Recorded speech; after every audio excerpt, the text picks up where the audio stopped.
Matalino, mabait, relihiyosa. Ganyan ilarawan ng mga nakakakilala sa kanya ang Pilipina na si Maria Cruz. Ang kwento ni Maria ay sumasalamin sa isang matagumpay na Filipina na nag-migrate sa Amerika, kung saan siya ay nakakuha ng isang magandang trabaho. Ngunit isang araw ay bigla na lamang itong naglaho na parang bula. Walang nakakaalam kung saan ito nagpunta. Makalipas ang halos isang taong paghahanap, ay natagpuan ang naaagnas na nitong katawan, nakalagay sa isang maleta at sinemento sa garahe ng bahay ng isang peking doktor na si Dean Faelio. Samahan niyo po akong balikan ang naging masakit na kamatayan ng isang Filipina sa Amerika. Bago ko po ipagpatuloy ang ating kwento, sa mga bago po sa channel ko at nais sa mga ganitong klase ng kwento ng krimen, na nangyayari sa loob at labas ng ating bansa ay maaari pong pakipindot ang ating subscribe button at notification bell para ma-notify kayo pag may mga bago tayong upload na videos. Si Maria Cruz ay isang Filipina, may mataas na pangarap. Nang makapagtapos ng kolehiyo sa kursong Business Administration, ay nilisan ni Maria ang ating bansa at nagtungo sa Amerika. Pagdating sa Manhattan, New York, ay pansamantala siyang tumira sa women's dorm na pinangangalagaan ng mga madre sa St. Malakis. Habang nagtatrabaho, ay nag-enroll si Maria sa Fordham University kung saan niya natapos ang kanyang masteral degree sa Business Administration ng may mataas na karangalan. Dahil sa kanyang talino at husay, ay agad siyang natanggap sa isang kilalang kumpanya at nagtrabaho bilang finance analyst. Di nagtagal ay napromote ito sa mas mataas na posisyon bilang investment banker. Nang magkaroon na ng sapat na sahod mula sa women's dormitory, ay nagawa na nitong lumipat sa isang magandang apartment. Dahil sa nature ng kanyang trabaho, ay sinisiguro ni Maria na presentable ang kanyang pananamit at itsura. Hindi lingid sa atin lahat na tayong mga Filipina ay may ugaling nais nating magkaroon ng maputi at makinis na kutis. Dito nakilala ni Maria si Dean Faelio, na nagpakilala sa kanyang doktor o espesyalista sa balat. Lingid sa kanyang kaalaman na ito pala ang magdadala sa kanya sa kamatayan. April 15, 2003, araw ng Martes, ay naalarma ang mga katrabaho ni Maria dahil sa hindi ito nagpakita sa trabaho ng 2 araw mula noong April 14, 2003.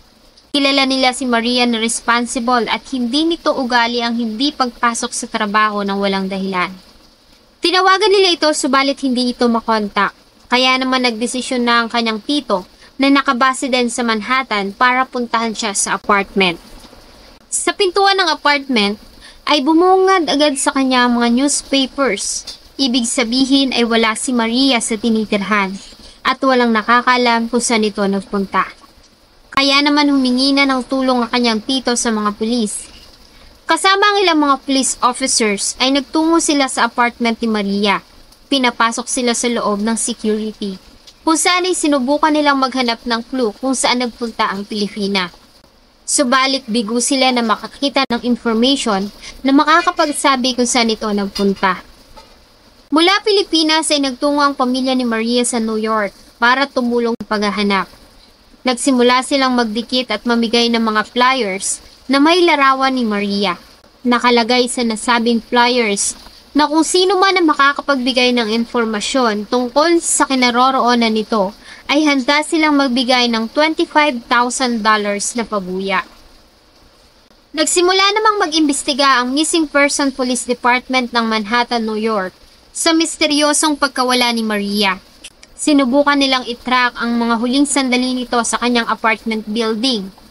Sa kuha ng surveillance camera, ay nakita itong umalis ng apartment noong umaga ng April 13, 2003, araw ng linggo. Sa pag-alis nito ay hindi na ito nakitang bumalik sa gusali. Chinek din nila ang cellphone records nito at bank card activity at nalaman nila na noong April 13, 2003, ay nag-withdraw ito sa kanyang ATM ng halagang $400 sa ATM machine sa Lohamans Department Store. Sa kuha ng surveillance camera sa lugar, maliban sa nakita itong nag-withdraw sa ATM machine at pumalis ay wala silang kakaibang napansin. Dumaan pa ang araw, linggo at buwan, subalit walang kahit na anong clue na nakuha ang mga investigador sa kinaroroonan ni Maria Cruz. Nag-expire na din ang visa ng kanyang pamilya at bigo silang bumalik ng Pilipinas. Pinaubayan nila ang paghahanap sa mga pulis at naniniwala sila na buhay pa at muli din nilang makakasama ang dalaga. 6 na buwan makalipas ang pagkawala ni Maria ay natanggap nila ang email records nito. Doon ay nakalagay na noong April 13, 2003 ay nagkaroon nito ng doctor appointment sa isang dermatologist na nagngangalang Dean Faelio. Nakalagay din doon na sinabihan siya ni Faelio na magdala ng $400 para ibayad sa lidocaine at syringe. Familiar sa mga pulis ang pangalan ni Dean Faelio dahil sa may kaso ito tungkol sa ginawa nitong pagpapanggap na isang doktor sa balat.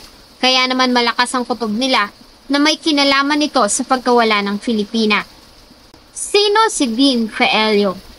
Si Dean Faelio ay pinanganak noong August 31, 1959 sa Madison, New Jersey. Nang makapagtapos ng high school ay nag-enroll ito sa Rensselaer Polytechnic Institute at kumuha ng kursong engineering noong 1977. Subalit hindi nito nagawang magtapos ng kolehiyo dahil sa problema sa pananalapi. Nagtrabaho si Dean bilang construction worker at dancer sa club naman sa gabi. Dito niya nakilala ang isang mayamang bakla na nagngangalang Michael. Nagkaroon ng relasyon ng dalawa. Kay Michael ay naranasan ni Dean ang sarap ng buhay. Binilhan siya nito ng malaking bahay at sa loob ng 7 taong pagsasama ay namuhay si Dean ng marangya. Naranasan niyang kumain sa mga mamahaling restaurant, mamasyal sa mga magagandang resort at umattend ng mga magagarbong handaan at party. Sa tulong din ni Michael ay nag-aral si Dean ng electrolysis, isang proseso ng paggamit ng kuryente upang hatiin ang tubig sa hydrogen at oxygen. Ang reaksyon na ito ay nagaganap sa pamamagitan ng equipment na tinatawag na electrolyzer.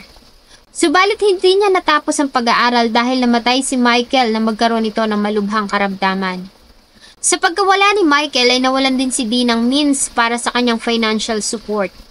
Kaya naman ay nag-isip siya ng paraan kung paano siya kikita ng pera. Gamit ang konting kaalaman sa electrolysis ay nakilala niya si Dr. Paulis, isang certified na dermatologist. Nagtrabaho siya sa isang spa sa ilalim nito at nagsimula siyang gumawa ng electrolysis, isang bagay na hindi nagre-require ng medical license.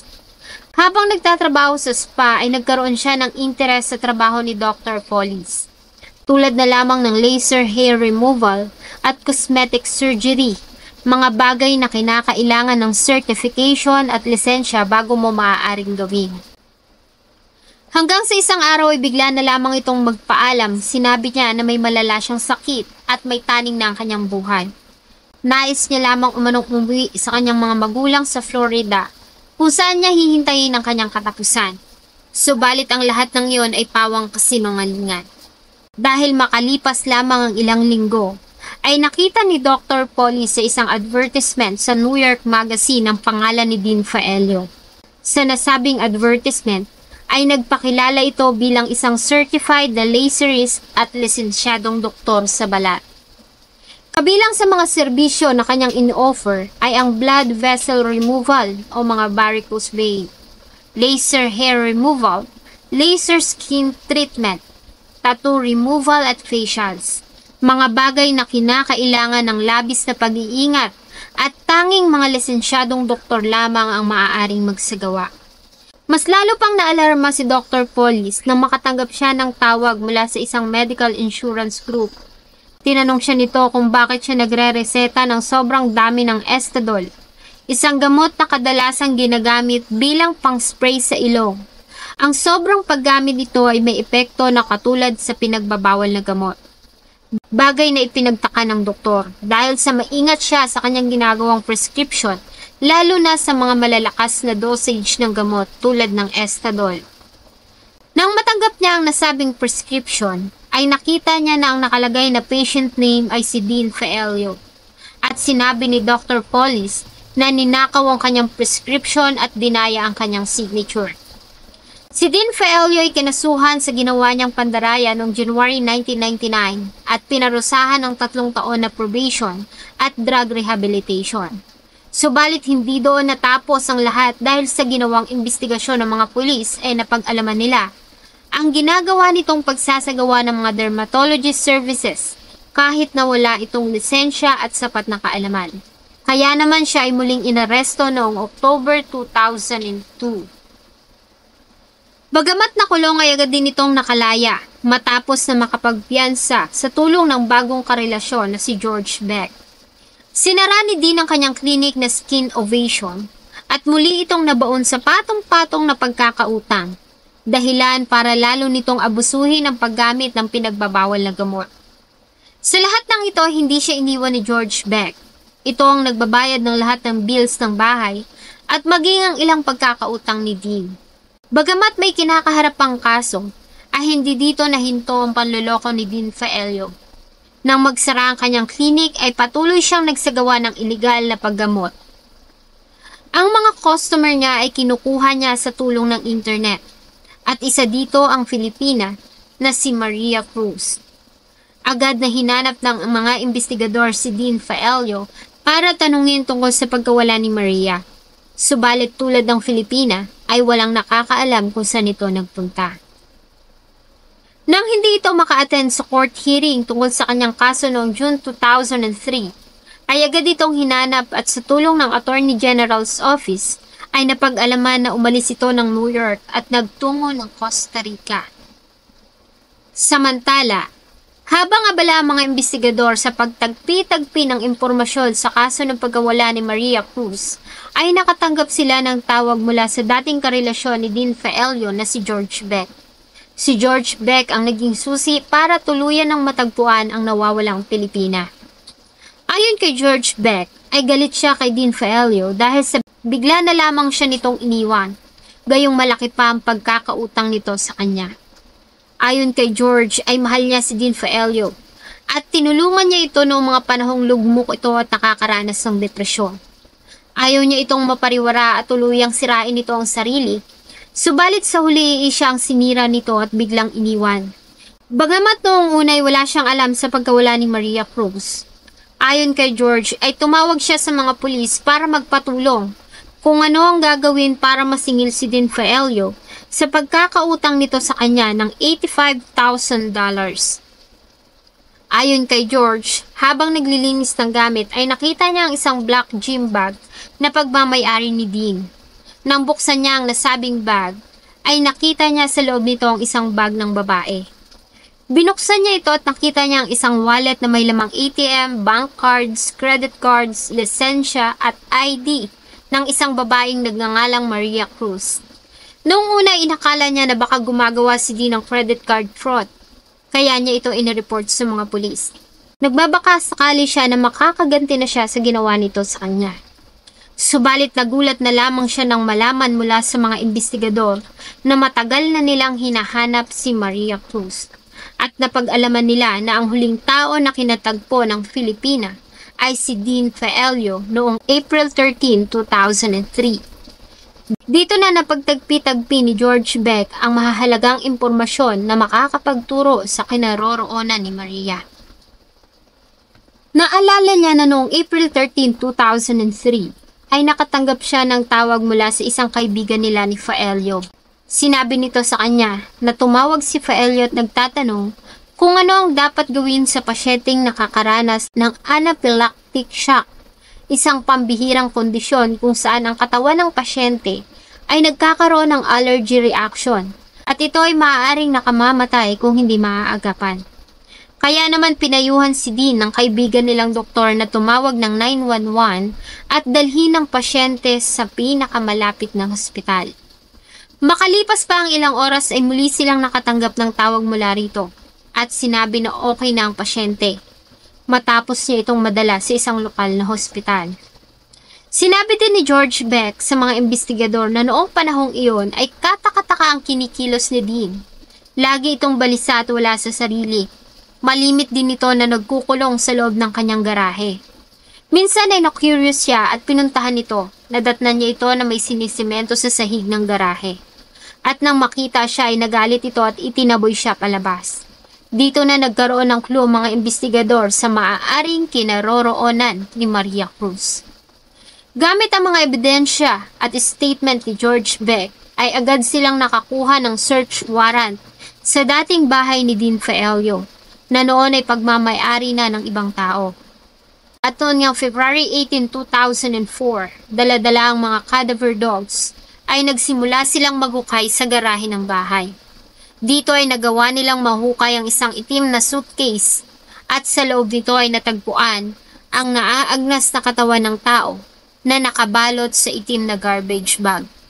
Kalaunan gamit ang DNA analysis ay nakumpirma na ang katawan ay ang nawawalang Filipina na si Maria Cruz. Matapos na matagpuan ang katawan ni Maria, ay agad na nag-issue ng warrant of arrest laban kay Dean Faelio sa kasong pagpatay. Ang pagkakatagpo sa katawan ng Filipina ay naging headline sa mga balita at agad na kumalat ang wanted posters at picture ni Dean Faelio. Base sa information na nakuha ng mga investigating officers, napag-alaman nila na matapos ang ginawang krimen ay binenta ni Dean ang bahay sa halagang $500,000.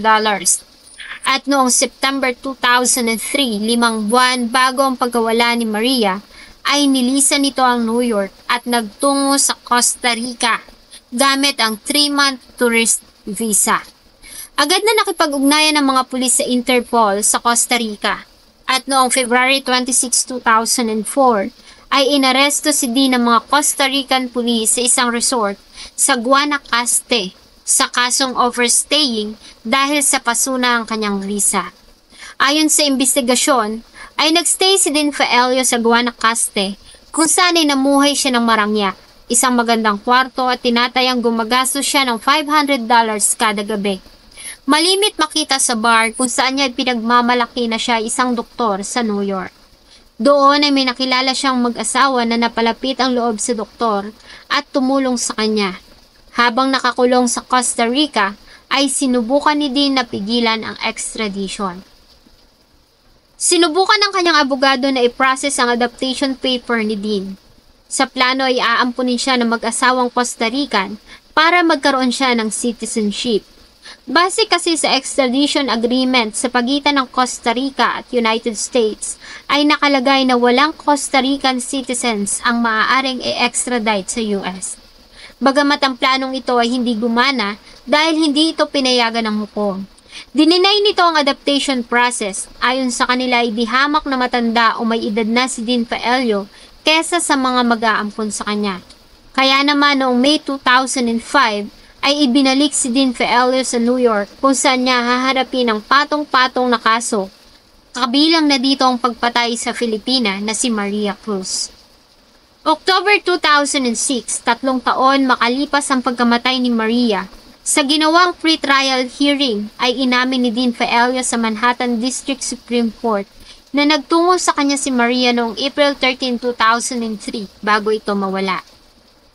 December 2006 ay nag-plead si Dean Faelio ng guilty sa isang bilang ng first-degree assault at iligal na pagsasagawa ng gawaing medisina ng walang lisensya, kapalit ng mas mababang sintensya.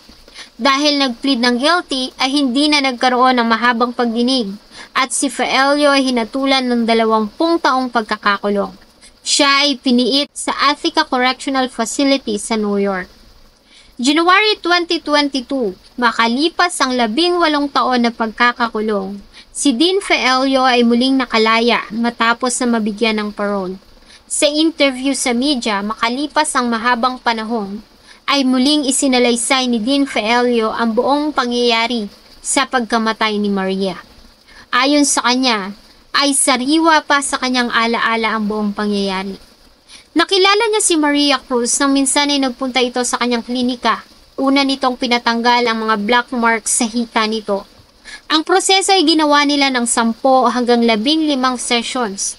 At sa tuwing pukonsulta ito sa kanyang tanggapan, ay malimit niya itong makausap. Kinukwento sa kanya ng Filipina ang lahat ng mga pinagdaanan nito bago ito naging matagumpay sa larangan ng finance. Matagumpay ang ginawa niyang pag-alis sa mga black marks nito sa hita, kaya naman muli siya nitong kinontak. Nais naman itong ipatanggal ang itim na marka sa kanyang dila o Black Hairy Syndrome. Ito ay kalimitang sanhi ng pag-inom ng antibiotic. Napagkasunduan nila na gagawin ang procedure noong April 13, 2003, araw ng linggo at wala itong pasok. Inamin ni Dina na mga oras na yon ay nakagamit siya ng pinagbabawal na gamot. Ayon sa kanya, ito ay sanhi ng labis na depresyon at patong-patong na problema, kasabay ng pagsasara ng kanyang klinika at kinakaharap na kaso noon tungkol sa illegal niyang pagpapractice ng medisina. Ayon kay Peelio, matapos naturukan si Maria ng lidocaine o anesthesia sa dila, ay nag-seizure ito at nag-convulsion. Ayon sa mga expert, ang hindi tamang paggamit ng sapat na dosage ng lidocaine sa pasyente ay maaaring maging sanhi ng cardiac arrest at severe allergy na maaaring magdulot ng kamatayan. Bagay na hindi alam ni Faelio dahil hindi naman siya nakapag-aral ng medicine. Nagsimula itong mahirapan sa paghinga ng halos 10 minuto at nang tila kumalma ay nagpatuloy siya sa proseso habang walang malay ang pasyente. Tumigil siya na mapansin na bumubula ang bibig nito. Dito na niya tinawagan ng isang kaibigan na doktor at tinanong kung ano ang maaaring gawin. Pinayuhan siya nito na tumawag ng 911 at dalhin ang pasyente sa pinakamalapit na ospital. Ayon kay Dean Faelio, dahil nga iligal ang ginawang procedure, ay natakot siya na tumawag sa 911. Sa halip, ay sinubukan niyang i-revive ang pasyente sa pamamagitan ng pagsasagawa ng CPR. Bagay na hindi umubra dahil nga nasa ilalim ito ng anesthesia. Inamin niya rin na hindi niya sinubukang tingnan ang pulso nito. Nagpanik siya at sa halip na dalhin sa ospital, ay isinilid niya ang walang malay na katawan ni Maria sa isang itim na maleta, bago niya ito idinala sa kanyang bahay sa Newark. Nanatili sa garahe ang katawan ni Maria ng ilang araw, bago niya ito naisip na ibaon sa sahig ng garahe at sementohin. Walang nakakaalam kung talagang wala ng buhay si Maria nang isilid ito ni Faelio sa loob ng maleta. Ayon sa mga investigador, ay maaaring buhay pa ito at wala lamang malay sanhi ng epekto ng lidocaine o anesthesia. Matapos na ilibing ang katawan ni Maria, ay ibinenta niya ang bahay at nagtungo ng Costa Rica. Ayon kay Dean Faelio, ay hindi naging madali ang buhay niya sa loob ng kulungan. Araw-araw niya umanong pinagsisisihan ang nagawa at muli itong humingi ng tawad sa pamilya ni Maria Cruz. Ang katawan ni Maria Cruz ay inilagak ng ilang araw sa Manhattan para masilayan ito ng mga kaibigan at kakilala, bago ito iniuwi sa ating bansa. Ang kwento ni Dean Faelio ay naging subject ng mga documentary at pelikula. Matagal lang panahon ang lumipas, subalit para sa mga nagmamahal kay Maria, ay hindi mabubura ng panahon ang kirot na idinulot sa kanila ng trahedya. Sana po ay nagustuhan niyo ang isa na namang kwento na akin pong ibinahagi. Marami pong salamat sa inyong patuloy na pagtangkilik sa akin pong mga videos. Huwag niyo pong kalimutang mag-iwan ng inyong saloobin at suggestion sa atin pong comment section. Thank you so much po and see you in my next video.